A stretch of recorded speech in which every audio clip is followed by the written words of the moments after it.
আপনারা কি জানেন শান্ত দয়ালু মহাদেব কখন পৃথিবীর সবথেকে ভয়ঙ্কর মূর্তিতে পরিণত হয়েছিলেন?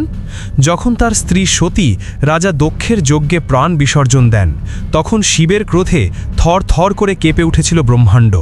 সতীর মৃত্যুর সংবাদ পেয়ে মহাদেব এতটাই বিচলিত আর ক্রুদ্ধ হন যে তিনি নিজের একটি জটা ছিঁড়ে মাটিতে আছাড় মারেন। সেই জটা থেকেই জন্ম নেয় মহাকালের সবথেকে ভয়ঙ্কর রূপ বীরভদ্র।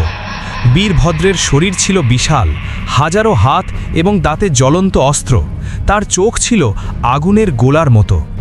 বীরভদ্র তার বিশাল প্রেত বাহিনী নিয়ে রাজা দক্ষের যজ্ঞশালায় আক্রমণ করেন। সেখানে উপস্থিত দেবতা এবং ঋষিরা বীরভদ্রের তেজ সহ্য করতে পারছিলেন না।